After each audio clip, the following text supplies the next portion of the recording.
Hello and welcome once again. Do you all hear me? Do you have my voice? And do you have the screen as well? Excellent. Thank you so much for confirming that. I apologize once again for the inconvenience. Let's continue. Thank you so much, Ms. Malala, for the warm welcome, and welcome everybody. Let's get started without any further delay. As you all know, we are here today to talk about some fluency tips and things that can help you think in English. Are you all ready to get to know these strategies for fluency? I'm pretty sure being an English learner and not willing to explore all those strategies, that's something impossible, isn't it? So let's get started getting to know those strategies and let's dive into it. Thinking in English, strategies for fluency. And what about me? Like, aren't you thinking she didn't even introduce herself? Who is talking? So let me just give you a brief introduction of myself. This is Hakimi. Helping AOU, Afghanistan Open University Organization, with their English department, and I'm hosting our tonight's webinar. I don't think there is anything much to know about me, so that's all about me. Let's get started and let's talk about the main part of our today's session. Our objectives for this seminar. What are we going to know? Like, what are the things that we are going to discuss throughout the presentation? We're going to identify common barriers to fluency caused by translation habits. As students, like, English is not our native.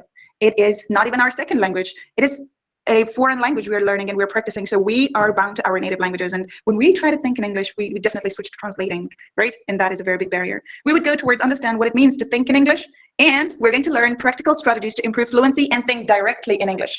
Does that sound interesting, everyone? I'm pretty sure it does, right? So keep up, stay here, and remember, you will get the chance to ask your questions and to share your ideas, to share any concerns you would have by the end of the session. For now, let's keep on and let's go towards our seminar. So we're going to start with the first part, which is barriers and challenges of thinking in English.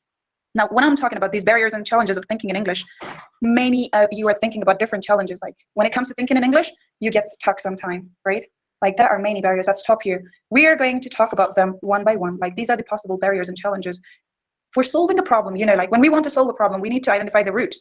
We need to know what caused that problem, what are the causes, and then we can go for perfect solutions and to overcome that problem. So for now, let's identify and let's get to know these problems first. The first barrier, the first problem that non-native speakers, those who are working on another language or a new language, get to face are vocabulary gaps. Why do you switch to your native language? Why do you stop thinking in English? It might be because you do not have enough words, right? Sometimes you do not find the exact word you're thinking about, and that lets you, like, you do not have any other solution. You're like, what should I do now? So vocabulary gaps, missing words, force mental translation. Like, you're forced to think about that word in English. That's the first barrier. It's vocabulary gaps. Now, how to solve it? What can I do to solve this barrier? Well, definitely, there are many things you can do. For example, you can build core vocabulary. It means you are learning vocabularies topic-wise. It's not like you're picking random words and you're not even using them. No, you choose a topic. For example, you're learning about sports. You go for finding as many words as you can related to sports, and you're making up stories and everything you can do to keep those words in mind, topic-wise. This is called building core vocabulary. That was the first barrier and the first challenge. And I'm talking about these points based on what I've heard from our students throughout these years. They've been practicing, and this is what they come up with. The second challenge, grammar overthinking. Oh my goodness. Imagine you are speaking and you sit back and think, like, okay, do I have to use present tense? No, I have to use past. Well, okay, what was present perfect? Imagine thinking about all those points when you are just speaking and the listener is waiting for a response. That would create an awkward silence, wouldn't it? It would delay your speech. So anxiety about tenses, prepositions, it paralyzes your natural thought. You're not able to think naturally because you're so anxious about what grammar point are you using. How to solve this one? There are different solutions, right? You might have some in mind. So you are going to prioritize communication. You're going to speak first and fix grammar later. What comes first is your communication. Try to communicate first. The listener wouldn't worry about your grammar mistakes as much as you do. So before anything else, prioritize your communication. The third barrier is native language interference. Like, your native language interferes. It comes out of nowhere. Brain defaults to translating from your first language, and it creates a delay. When you are talking, if you first think about that statement in your native language and then you're forming words and putting those words together, you know that the structure in English and the structure in your native language are different. You will end up coming up with a very messy statement. How to solve this?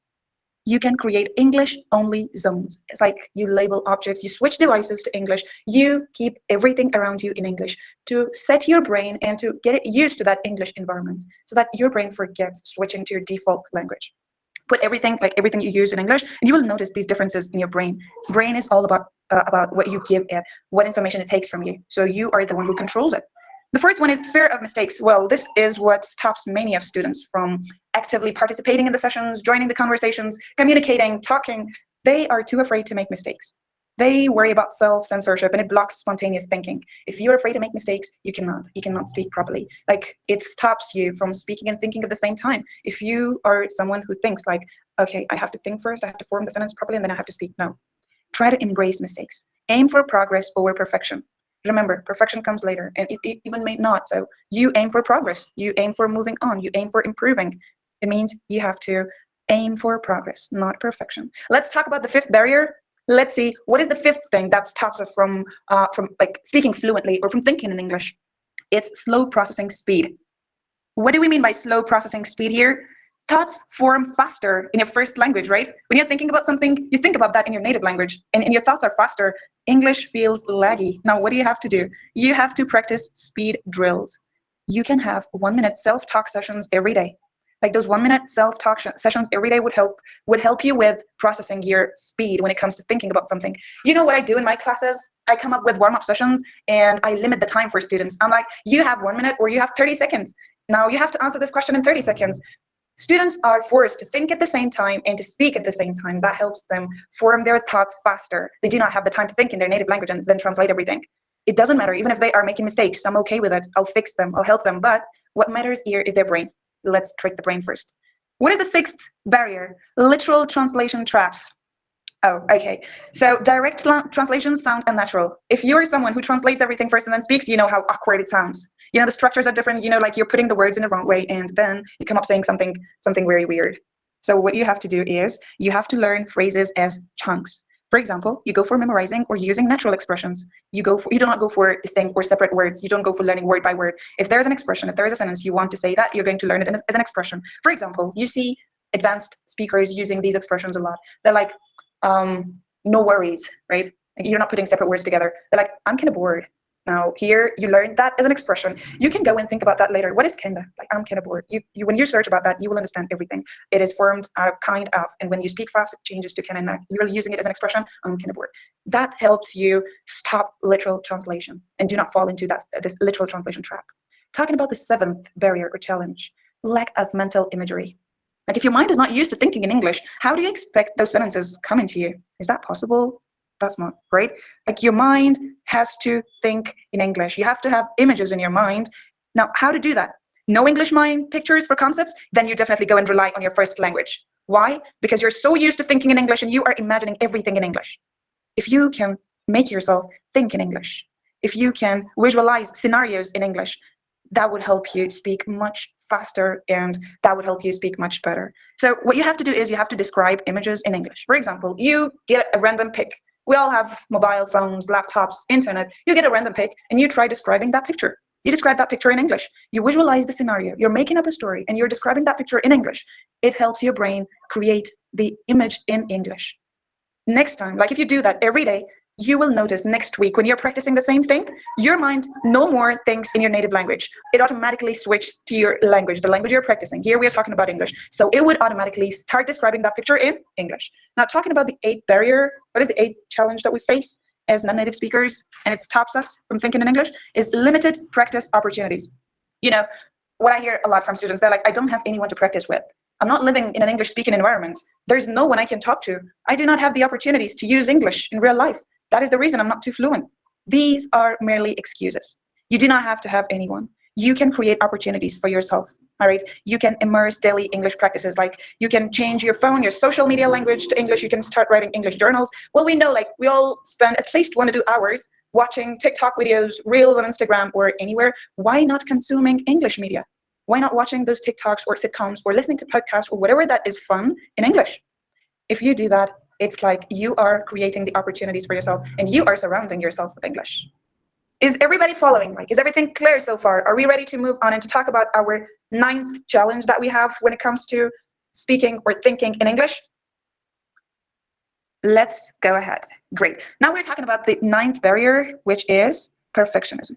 Now, if you're waiting for ideal sentences, what happens is you get that silent awkwardness. It's like it silences your internal monologue. Don't wait for ideal sentences to come. Don't wait for a perfect sentence to come. Just as I mentioned before, think about communicating first. Now, grammar errors, vocabularies, everything come next. The 10th barrier is cultural context gaps. Sometimes you may find yourself in a situation where you want to come up with an idiom. You want to come up with a sarcastic sentence. Like, you have that in your native language, but remember, there's no proper equivalent to everything you have in your native language. You may have something similar, but there's no equal to it. So you need to work on these idioms, these humorous thoughts, or everything in English to have them in mind. Don't expect everything to be there. If you have it in your native language, it doesn't mean it will be there in English as well. And if you want to create it, you would go for word-by-word translation, and then try this word-by-word translation once. You will see what you come up with, and you will be the one laughing at yourself. So don't wait for everything to be there in both languages. And don't be creative. They say when you're learning a language, be creative, right? But we're not that professional. We're learning a language to create idioms of our own. If that is what you do, then I'm not going to call you a student. You are a linguist. So go for it, but to an extent. The 11th barrier, 11 challenge, is mental fatigue. Well, this is what happens a lot. When when you're thinking in English, but you can't, it makes you tired, right? You feel exhausted, especially those who are starting the language. The beginners, they're like, I can't do it. They feel like giving up. But you require intense focus. Like, those are the beginning stages. Once you get the hold, once you grab it, then it wouldn't be that difficult as you think it is. The last challenge that we have here is emotional barriers. Sometimes you're like too shy to speak, you're frustrated, you do not have confidence. All these emotional barriers, mental, like, it blocks your thinking. You cannot think properly. So speak. The solution for everything is to speak. All right. If you are repeating the sentence, my English thoughts are enough, you are all set up to go. Is everything clear about the challenges? Like, we talked enough about these barriers and challenges. Like, I told you we need to identify the roots. I told you we need to know what is the problem, and then we can go ahead and find a solution for that. You got everything about these challenges. You now know what are the barriers. Now you know what is the problem when you want to think in English, but you can't. When you want to speak fluently, but you can't. Are you all ready to go for getting to know some tips? Having some practical strategies to improve fluency and think directly in English. This is the time, and now I want everyone to focus, all right? Before getting to know those strategies, let's get to know, why are these 10 strategies important? Why do they matter? Improving your English speaking skills, it takes more than just learning vocabulary and grammar. Some people are like, I know enough words and I know grammar, so yeah, I know how to arrange those words, but no, that's not enough. It's about training your brain. It's about training your ears and your mouth to work together so that you can think in English and express yourself naturally. These 10 tips combine active listening, practical exercises, and self-reflection to help you build confidence and fluency. So now we're going to talk about these 10 strategies and 10 tips that can help you have them all together. The first one is just listen. Just listen. Now, you might be thinking, okay, I know this, but no, you don't. What do we mean by saying just listen? When you just listen, your only job is to hear and understand. You're not trying to speak, you're not writing anything, you're not reading anything. You only focus on the sound, tone, and meaning of the English you hear. If you have noticed a kid, when kids are trying to learn to speak their native language, like when they're trying to speak, you talk to them, they only listen. And they focus on that sound, the tone, right? They're not doing anything else. They're not doing anything extra. But after a while, you see they start speaking. So the first tip that comes is only listen and don't do anything else. Why does it work? It trains your brain to process English in real time, the way you process your first language. So you need time to process something. You start recognizing words faster and you stop translating in your head. Once you practice this strategy, like these, before moving on, I need to tell you, you need to be consistent with them. It's not like you would do it for 2 days and then you would come, oh no, Miss Hakimi said I have to just listen, but I practiced this for 2 days. Now it doesn't work for me. Come on, you need to be consistent, all right? You need to do that for at least a longer time so that you can see the impact. Even if you're taking a medication, like you are not feeling well, you go for taking medication, you get some pills and stuff. Do you eat one and you expect to be totally fine and running around? You don't, right? It's a process. It is a process. Don't rush it. I know you're all in a hurry. You're all waiting to speak fluently, just like a native speaker in 2 days if possible. But this is a process and it would definitely take time. So stick with the process, enjoy the process. The first one was just listen. Now, how can you practice this? I have provided you here with some practicing tips as well. If you want to practice just listening, all you have to do is open a short English video, like no more than 1 to 2 minutes. Play it once without subtitles, no subtitles needed, just listen, all right? Just listen, try to understand, like see how much you get that. After listening, say aloud in English, like what you heard. Like you listened, you stopped it, now you are practicing that. You stop the video or the audio, whatever it is, you stop it, and now you are trying to say what you heard. You can say as much as you remember, like even 3 words are enough, even 3. If you are really willing to get to know if you are doing well or not, you can next time watch it with subtitles. The words that you didn't get before, okay, this time you got them and you know how do they sound. This would really help with processing English words. So the first tip is just listen. Let's talk about the second tip here, drilling. Now, what is drilling? We're talking about the second tip. It is drilling. What do we mean by drilling? The word itself means repeating words phrases, or full sentences several times in a row until they feel natural in your mouth. You do this in order to build muscle memory. You want to train your tongue, your lips, and jaw. You know, like you have to have those English speaking movements in your mouth. So if you're listening to something, you learn the movements for English sounds, so speaking becomes automatic. If you are watching a video, you just pause and stop that, and then you repeat that expression or sentence that you heard exactly the way it is said. You even copy those facial expressions, you copy their movements, how they moved their mouth, the jaw, and everything. You copy it all, and really repeat that sentence many times. It helps with muscle memory. It helps your mouth get trained. You know how to practice this. You choose one phrase you use often. For example, you use this phrase like, can you help me? Everybody says it different. Like even now, if I let you open your mic and if I ask you to read this sentence, you would be like, everybody would read it differently and distinctly. If you listen to this question or phrase or statement, whatever it is, from a native speaker or for someone who is good at English, who's using the language perfectly, like who is using the words, who has a good pronunciation, and you copy that person, you would notice a huge difference. Can you help me? You see, like, okay, I didn't say, can you help me? I said, can you help me? Can you? There are some emotions, there are some things you delete, some sounds you add. If you get to know those sounds and those things you omit naturally, you wouldn't even have to overwhelm yourself with all those rules, with a very long set of rules. So try to learn things naturally. You can record yourself and then compare it with the actual sentence set out there. You would see like how similar they are. Ready to go towards the third tip or strategy? Our third strategy is grammar count. Now, grammar lovers, those who are so connected to grammar, those are like, grammar is everything. All right, we're not dropping you out of the list. Yeah, grammar matters, it is important, but we need to know how to use it and how to practice in order to have it in our speech and to use it properly without making it block our thinking. While listening to English, keep track of how many times you hear a specific grammar. For example, you focus on past tense verbs, or you focus on conditionals, or you focus on modals. Now, when you focus on one grammatical part, you listen to the audio again, right? You listen to that and you notice these structures being used. I'm listening for past verb tenses right now. How many of them did I notice? Okay, these many times, how are they used? They're used like this. Next time when I speak, I'm doing the same thing. It helps you notice grammar in real life speech, not just in textbooks. Next time you talk to someone, they're speaking, if they make a mistake, a grammatical mistake, you would automatically identify that, okay, this is not right. This is how it should be.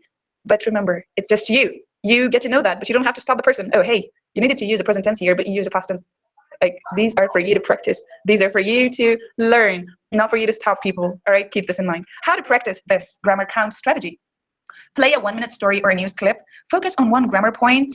All right, like no more than that at a time. Focus on one grammar point. For example, past tense. Count and write the examples you hear.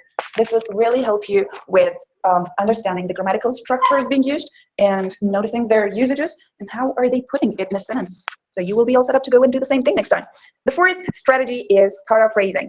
You probably have heard a lot about paraphrasing, and trust me, this is helpful.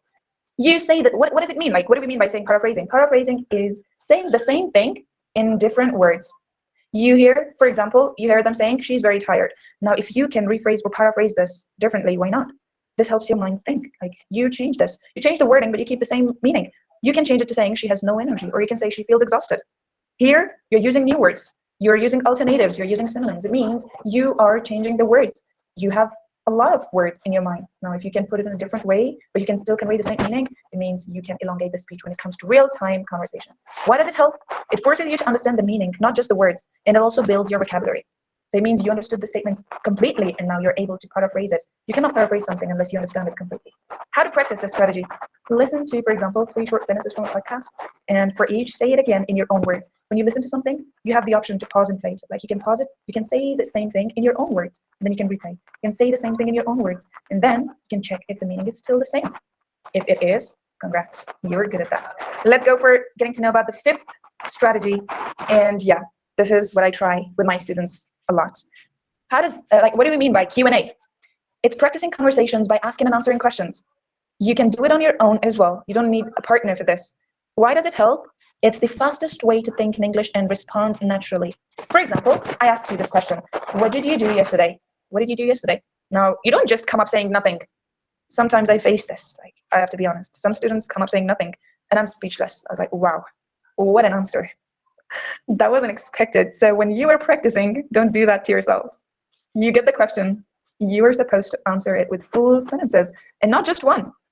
Go ahead, give them 3, 4, 5 sentences. And for yourself, you can limit your time. There was a video clip, and you know what it said? it was like limiting the time for students, 8 seconds. One question, 8 seconds to respond that question. For example, this one, what did you do yesterday? Now, it helps students identify their English proficiency level as well. For those who are beginners, in 8 seconds, they would only come up with one sentence or a few words, like that's it. For those who are intermediate students, they would come up with 2 to 3 sentences for this question. And those who are advanced speakers, they didn't stop. They didn't stop to think about anything. They got the question and they started answering the question in 3 to 4 complete sentences. So in 8 seconds, remember the timing is important. If you have a lot of time, of course, you can come up with as many sentences as you want. But when you are restricting the time for yourself, then you need to stick to that timing. So for this question, what did you do yesterday? Like, you can give full answers. Yesterday, I went shopping with my sister. We bought clothes, had lunch in a cafe. I had a chicken sandwich and orange juice, and you can continue. Check your English proficiency level. See how many sentences can you come up with related to this question in only 8 seconds, and that would help you identify your English level to an extent. To practice this, you only have to search random questions on Google or anywhere, and you will have long lists of questions. You can practice this Q&A every day. Set a timer for yourself, 8 seconds, and then you're doing it. Let's go ahead and let's talk about the 6th very important strategy, which is mimicking. Have you ever heard the phrase saying like, you mimicking me? It's like you're making fun of me. You're not copying me. Like, but here, while learning the language, you're allowed to do that. Don't worry. You can go for mimicking. But remember, mimic someone that you don't regret later. Go for watching or listening audio clips or listening to someone you like to speak like.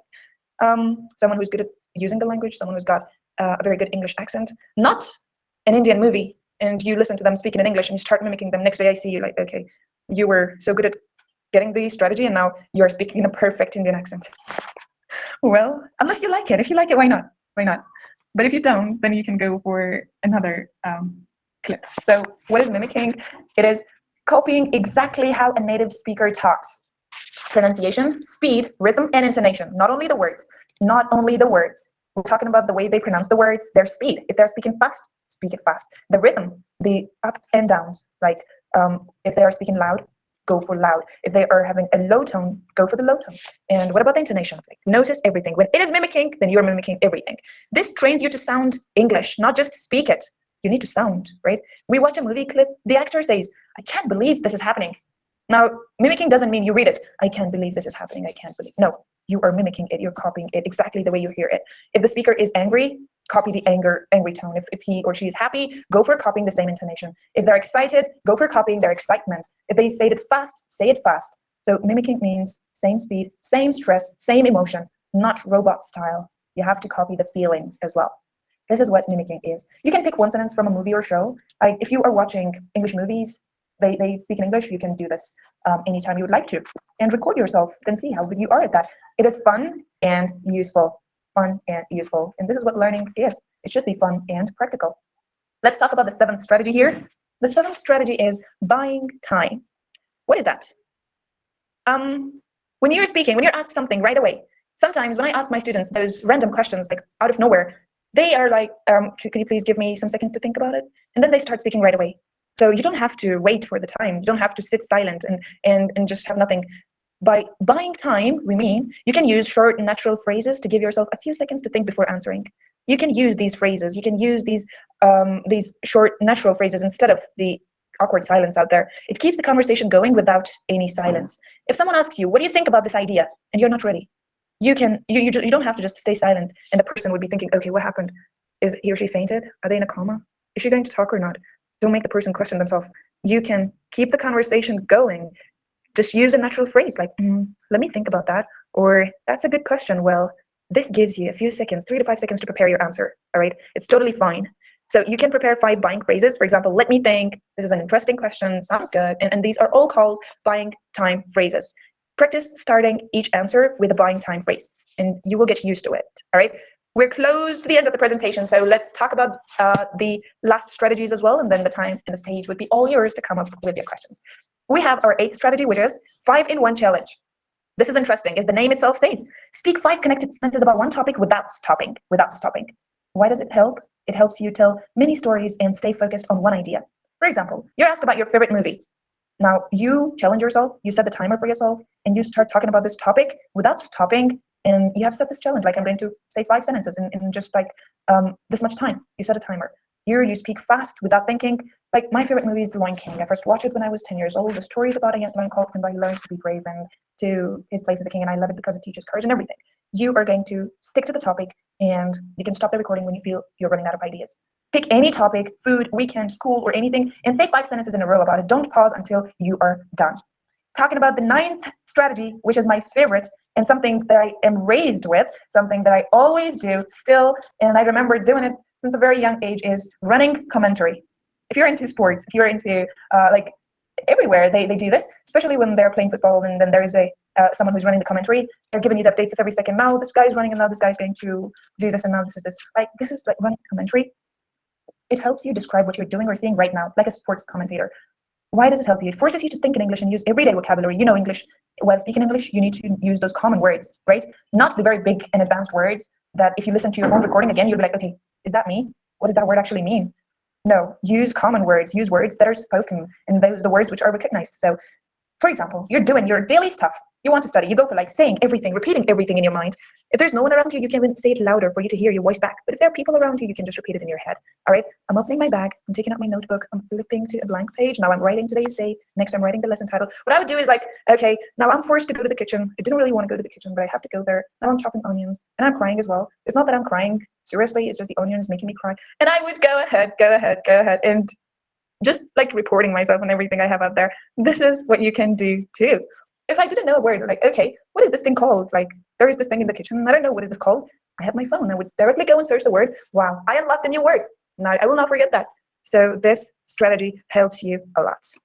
The last strategy and the last tip is 10 in 1 speaking challenge. Speak for 1 to 2 minutes and include 10 specific elements like grammar forms, vocabulary, or idioms. For example, you set a challenge for yourself. It pushes you to speak with more variety and complexity. English is not just about putting some simple sentences together. No, right? You have to come up with varied structures, use different words. So you're like, today my goal is to include 3 phrasal verbs, 2 past tense verbs, 1 idiom, and 3 adjectives. Like, you noted these things. I have to use them when I'm speaking. And now you start speaking. You start speaking after recording yourself and listening back. You notice, okay, I did it. I used 3 phrasal verbs. I used past tenses. I used these expressions and adjectives. Wow. It means your English speech is not boring, not monotonous, it's not beginner. You are using English to an advanced level, and you're proficient enough to use varied structures. Let's end the presentation here. And there is a very interesting quote. It says, a different language is a different vision of life. And if you've heard that, they say like knowing one language is like experiencing one thing. You're one person, but knowing more, you experience different things. It's like you are living a different life. So you are experiencing a different culture, and you're getting to know more about a different world. It opens the window to a different side you have. So go for it. Don't hesitate and be good at it, because it's all in your hands. Thank you so much for staying patient so far. Thank you so much for following up till now. We really appreciate your patience. And I know when I start speaking, I may speak a lot, but I hope you didn't get bored, and I hope you enjoyed the session. Now let's go ahead and let's give the stage to you all, and let's have your questions, your ideas, your suggestions, and everything you would like to share here. Let me just go towards the raised hands. And yeah, all right. Let's go ahead and let's get started with your questions, everyone. Shafai, our admins, you're there, kindly cooperate. Yes, Mr. Shafai, the stage is yours. Dear teacher and distinguished classmates and friends, greetings to you all and good evening. It's such an honor to be here among all of you guys, and thank you for your information, teacher. I have a question for you. When it comes to the speaking, we struggle to choose or select the best word. So my question is how to choose the best word for our sentences that would fit perfectly. And also, is it good to translate our words in English or in our own language? And also, will you share your slides with us or not? That's it. Thank you. Of course. All right. Well, Mr. Shafai said that he like merged 3 things in his question, so we'll go one by one. The first one was how to know what is the best word. Well, you know what? The one which is common is the best. As I told you before, do not go for those big words. I repeat this thing quite a lot in my presentations, like they've heard me. There are words, like you have a simple meaning for that word, you have a simple alternative, but you see people, they try to sound classy and they go for using something like hippopotamonstrosiscophobia. Look at, wow, like isn't that a very big word? Now you need to go for a word which is common and which is used a lot. This is how you can figure out like which word is common and which one fits best with the context that I'm using. The second one was, is translation okay? No, it's not. If you are willing to be fluent in English, even go for an English to English dictionary. It would help you get simpler forms. It would define the words in English, but a simple form, like you will get the word and you will get the definition and examples. It would help you understand the word without relying on your native language. So even switch to an English dictionary, and that would help you a lot. And talking about the slides, I would definitely share them with your admins, and they would forward them in your group. Thank you, Shafai. Let's go ahead and let's move to the next participant, Asif Ali Ahmadi.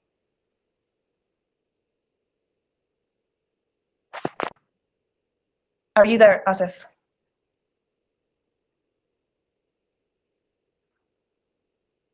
Are you hearing me right now? Yeah, I can hear you. Welcome. Yes, please. Yeah. Thank you so much. First of all, thanks a billion for giving us this beautiful and beneficial presentation and this webinar. Thank you so much, respected teacher. That has been a big honor for being a part of this beautiful journey.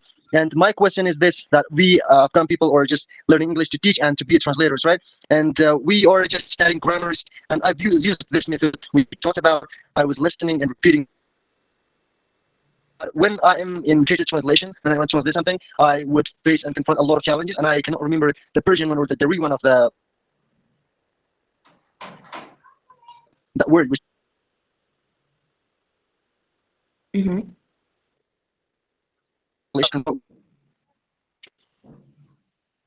Great question, Asif Ali. Your voice is breaking for me. I don't know if the problem is with the network or mine, but I got your question. So talking about your question specifically, if you are learning the language to translate, you're learning it to teach.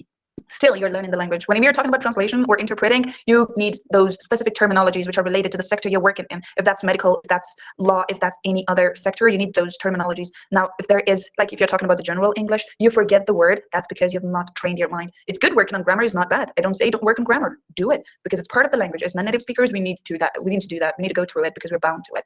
And talking about your brain and your mind, if you keep it trained, if you keep practicing everything, and just like the ninth strategy, if you remember, given a commentary, when you are thinking in English, when you're solving the problems in English, and even it's common to forget a word at a time, but if you are good with the language, like you are used to using English all the time, you will not need to think about that word in Persian.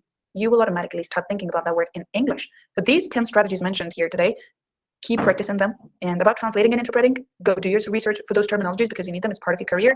Other than that, if it's about fluency, if it's about your brain thinking English, this is all you need to know. Hopefully I answered your question, Asif. Let's go ahead and let's give the stage to Ihsanullah. Yes, Ihsanullah, the stage is yours. And if you have my voice, let's have your question. Ihsanullah Hakimi. I just noticed we have two. Hello to everyone. Inshallah, all of you doing well. And it was a nice presentation, and it was a big honor to me. And here also, I have never had such a good presentation. And my question is, my dear teacher, how to get fluent, and also how to get try to be the best all the time, and also use different words, or how to memorize. Sometimes maybe it's very hard for us to memorize for during our speaking. Maybe we forgot some words. And on that time, how to continue our speaking or conversation. And that was my question, teacher. Very good question, Ihsanullah. Thank you so much. It's an honor to have you all here as well. So talking about your question, how to be fluent, how to memorize words, and how to use them, how to not run out of words when we are speaking. If you remember these strategies that I mentioned here, the first, like it was fourth or fifth one, we were describing an image. We were describing an image and we were visualizing the scenarios in English. If you keep doing that and you go for practicing group-related, like topic-related words, if you're talking, for example, about food, you have a picture, you're describing that and it's food, you go for practicing food-related vocabularies. Like you're not going for learning scattered words, you are focused on one term. It's all about food. So you can include as many words as you can, and you can only memorize words if you practice them, if you try to use them, if you speak, if you are making up a story and you're using those words, putting them together, that's how you memorize. Memorizing doesn't happen just sitting there and repeating that word again and again and again and again. Tomorrow you will forget that. If not tomorrow, the day after tomorrow, because you have not used it. But if you put it in a meaningful context, like you described this picture and you practiced all these words, that's it. That's all you need to do. Hopefully I answered your question. Let's go ahead and let's give the stage to Ms. Sahiba Bigzada. Yes, please. Hello, respectful teacher. Do you hear my voice? I do hear you. Welcome, Sahiba. Thank you so much for this amazing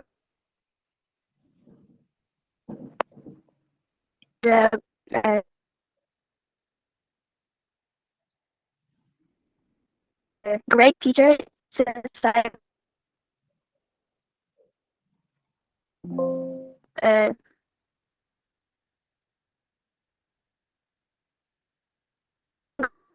I don't have your voice clearly, Sahib. I'm sorry for that. I don't know if that's just with me or with everybody going to else. mimic your speaking skills because you're very fluent and very talented.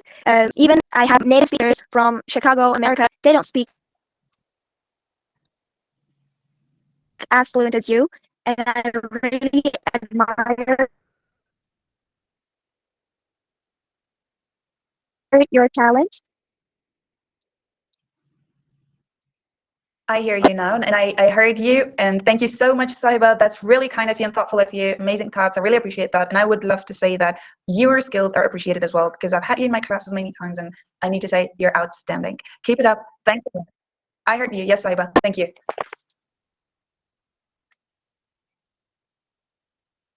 Thank you so much, Sahiba. Appreciate that. Let's go ahead and let's give the stage to our next participant, Ahmad Farhang Nurzad.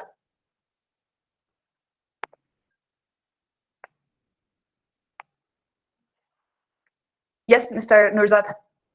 You can open your mic and you can ask your question. I'll give 3 more minutes to our participants to ask their questions, and then I'm going to forward the presentation to your group, and you will get it right there because we're running out of time, and I don't want everyone to starve here. People will be like, oh, we're hungry. We need to go for dinner. So let's have your questions quick and let's answer them. And stay here, be patient. We're going to end it in just 3 more minutes. Yes, please, Mr. Nurzad. Miss, is it important to have a good pronunciation while speaking? I mean, is it important to have a good pronunciation? Of course. Well, is it important to have salt while eating? Is it important to have all those spices while eating, or you're okay with eating the food raw even? You're not, right? You're not just trying to survive. You're trying to eat something, like you're trying to cook. I don't know. I might be hungry because I'm giving food-related examples. But yes, of course, pronunciation speaks first. It is very important. That's what you have to work on before you start working on anything else. If you are good at pronouncing words, you don't even need to worry about your accent because that would come naturally, and that falls under your pronunciation category. A good pronunciation speaks the first word, so that's what you have to work on before everything else. It's not just important, it's very important. Let's go ahead and let's have our next participant, Fida Hussein Hakimi. Yes, please.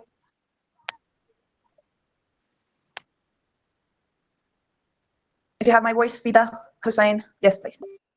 Hello, do you have my voice? I do. Go ahead, please. Okay, thank you so much for sharing your fantastic and brilliant ideas. And my question is that my pronunciation, my speaking is good, but the accent that I have is terrible. I hate it myself, to be honest, okay? And I want to have an American accent, and I have been practicing American accent for a long time, but I cannot do it. Can you introduce more about it and also talk more about it so I can practice American accent better? And also sometimes I use phrases like oh, things like that, and it's going to be much better to introduce some resources for us too. Thank you so much. Great. Yeah, of course, like Fida. Now, the first thing is stop saying I hate myself when I'm speaking. Secondly, as I told you, go for mimicking and picking someone who you think speaks very well. Have you tried this thing? Are you focused on one speaker, not random, like not random videos, not random audios, not switching from one person to the other? As I told you before, stick to one.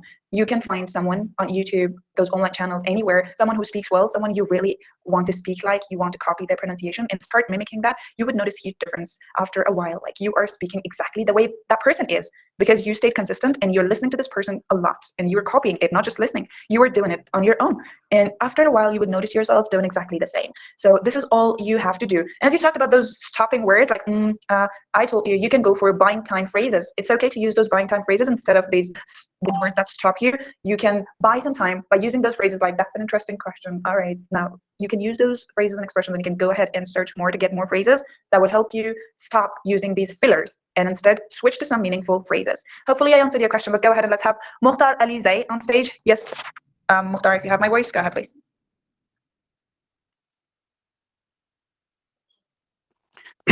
In the name of Allah, most merciful and compassionate. Hello, everyone. I hope everyone is doing great. Their respectful teacher. I really appreciate for the effective speech. So I really enjoyed. I have gained a huge experience of that. I hope we have more in the future. I don't have any particular question. I just wanted to share my own vision, my own experiences, but due to lack of time, I don't think I could share that. And next time, inshallah rahman, just thank you so much for creating these kinds of opportunities. Thank you so much, Mr. Mukhtar. Thank you. Appreciate your presence, and it's really nice to have people like you here who are willing to learn more and who are willing to actually share about them. You can definitely drop your experiences in the chat box. We'll go through them, and if not, of course, we're going to have more and more seminars, webinars on educational topics, and we will get a face again, so we'd love to hear from you. Thank you, Mr. Alizay. It was an honor having you in the presentation. Let's go ahead and let's have our next participant, Silab Nikyar.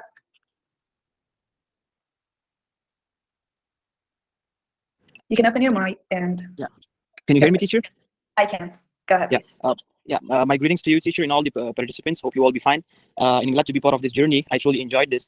My question is that, how to learn English in a very short period of time with a good strategy and a good method.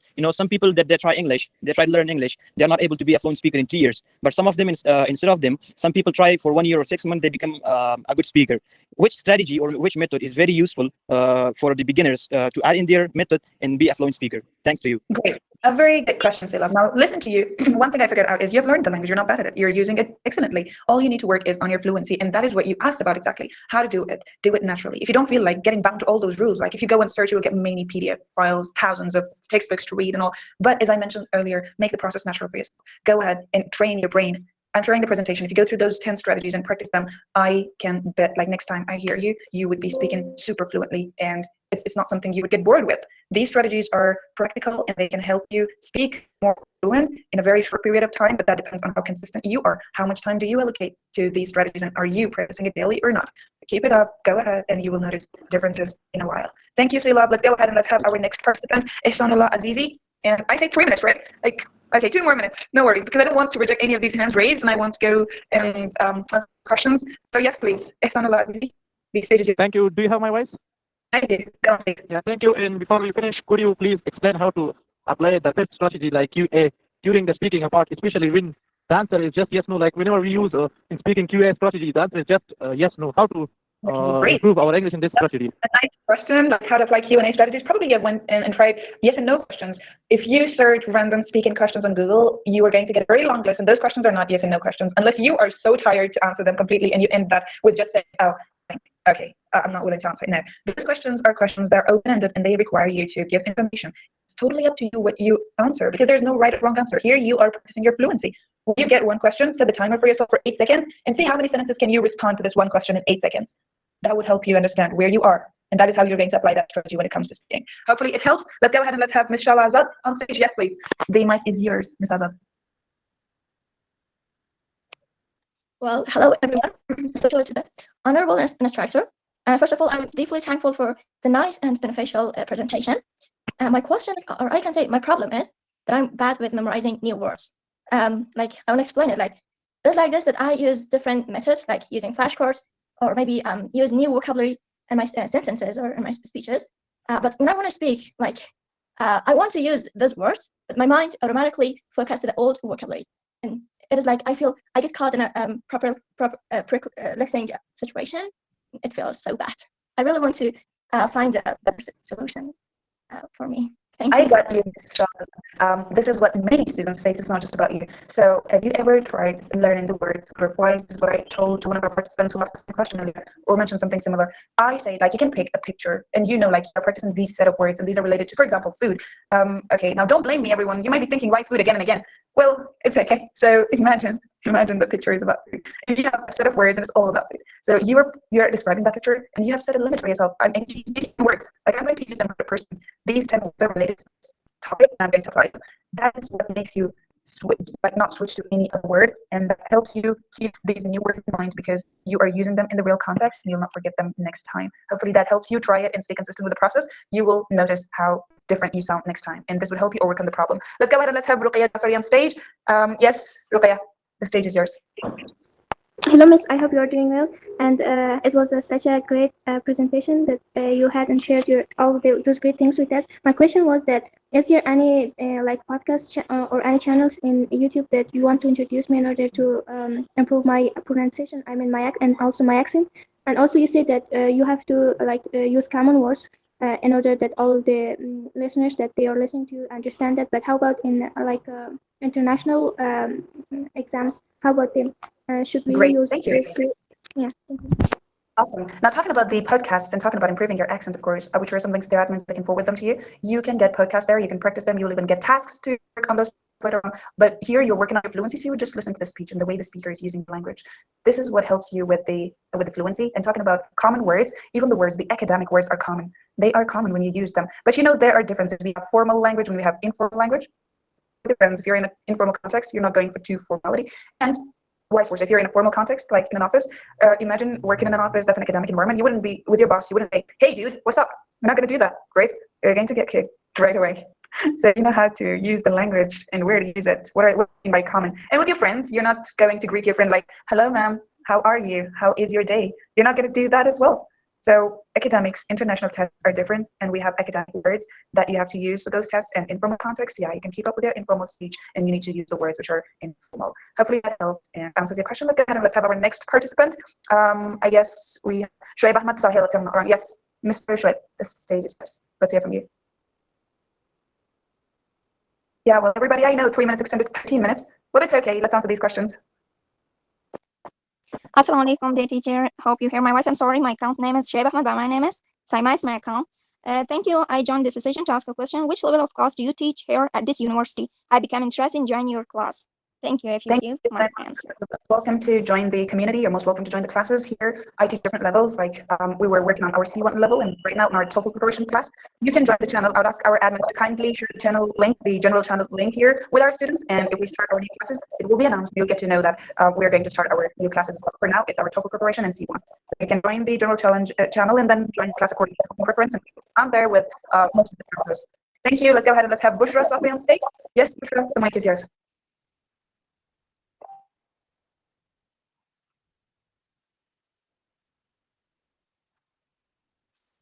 You can speak up, Bushra.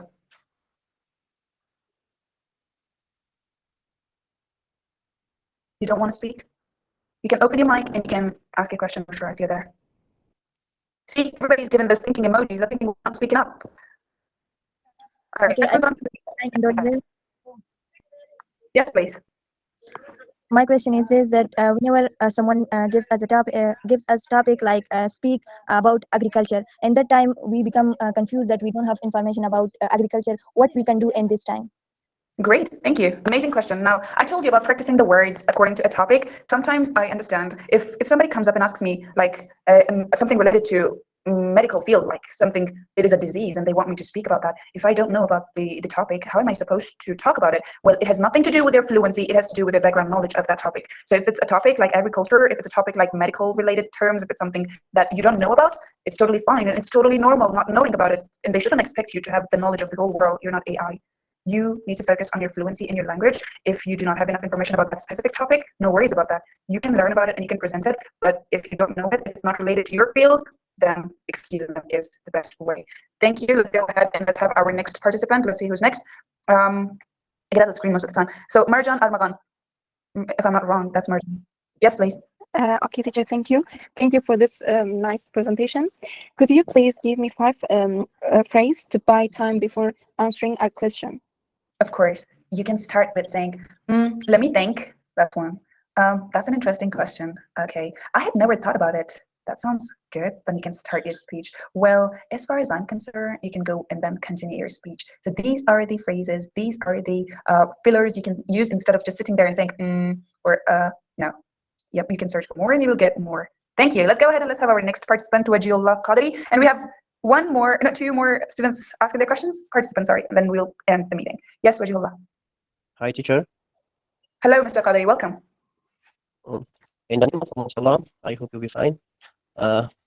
Your presentation was very excellent. And your teacher, I wish you all the best. My question is, how can we cultivate this method in our daily habits? A very good question, Majula. Like setting out time for these strategies to practice daily will make it a habit for you. For example, it's not like you are busy the whole day. You definitely need time to enjoy your day, right? You will go for watching a video clip. You would go for watching a movie. You would go for listening to a song. You would go for doing anything that seems fun to you. So if you're doing it, why not using these strategies? For example, you're watching a TikTok video and it is taken from, it's like a short clip from a Hollywood movie. You can apply the mimicking strategy. You can apply the drilling strategy. You can apply different strategies right there on that video. It would be fun. You're not setting out specific time. You're practicing, you're enjoying, and you're learning at the same time. So try to include these strategies in your daily schedule. If you are having fun, if you're watching something, you can practice these strategies. If you feel bored, if you are just not feeling to do anything academic, like going and reading some rules, of course, you can go for getting some Q&As, you can go for doing some drilling practices, or listening to something that is fun and just listen. Sit back and just listen if you don't feel like doing anything. So including these strategies, specifically these 10 strategies, is not a very big deal. You can do it whenever you want. Let's go ahead and let's give the chance to our next participant, Muqaddas Ishaqzada. Yes, please. Hello, Miss. Hope you're doing well. So I just wanted to tell you that it was a really lovely seminar, and during the seminar, I was just paying attention to your pronunciation and accent. So I just wanted to ask that, is there any tips that you have improved your pronunciation with, and can you share it with us? Because I have practiced a lot for my pronunciation. It's not bad, but not just like you, and I really love your pronunciation and want to have it. Can you share it with us?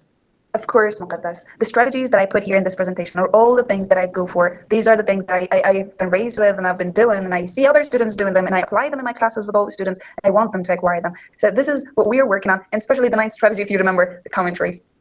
I wouldn't say I'm much of a good commentator, but yeah, I am used to it and I keep doing it. Listening to you, I would say you sound awesome, and all you need to do is just mimic or pick someone that you would love to speak like. and practice this thing for at least a few minutes during the day and make it part of your schedule, your learning schedule, you will get that accent very quick because you've already got language. You are fluent, you speak well, you use the language brilliantly. Just if that's all about the accent, just pick a character, someone like on YouTube channels or anywhere who speaks well and you want to speak like, yeah, be friends with that person only. And do not switch to another speaker in a very short time because that would make things messed up and you will mix it up. So this is what you have to do. Hopefully I answered your question. Let's go ahead. Let's have our last participant and our last question. Mujgan Rastagar. Yes, please.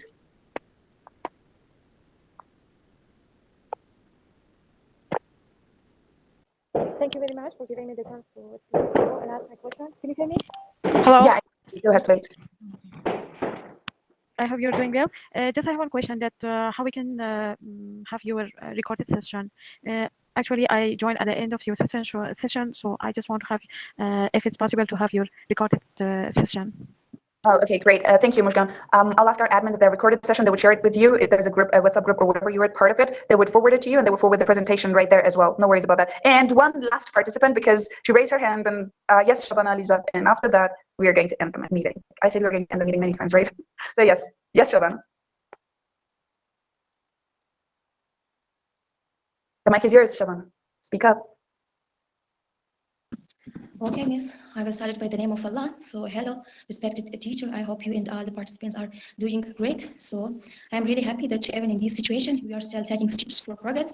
First of all, thank you to you and your team for providing us great opportunities for development. So I'm really happy to consider myself a participant in this webinar. So yeah, it's thank you for your hard work. Your presentation was first class. So I have a question, Miss. My problem is that I get confused very quickly in class. That's when the teacher asks a question during class. The teacher might choose the wrong option because she wants to know how many times the students have studied their lesson. So I may know correct options, but I get confused and give the wrong answer. So how can I solve my problem correctly? Okay, great. Now, this is what happens a lot. Sometimes we face this problem, and it's because we're thinking so hard. Have you heard them saying, like, don't be a hard thinker? And have you heard them saying, don't overthink something? If you have the knowledge, if you have practiced something, go with your first guess. Mostly your first guesses are right. And if you overthink about it, keep thinking and stressing, like, okay, not this, probably not this, this is the second one. Try this strategy many times with yourself before applying it in the class. You would notice, like, your second guess turns out to be wrong most of the time. Why? Because you were good and your brain had already, like, it had chosen the option, like this was the right one because you knew it and you decided that based on the information that you have. Now, if you're thinking so hard about it and you want to go for the next option, go for it, try it. But you will notice that that was not right and your first guess was actually correct. Keep up your first guess. If you're sure that you have studied everything clearly, don't let others confuse you and stick to your opinion. Even if that turns out to be wrong sometimes, no worries about that.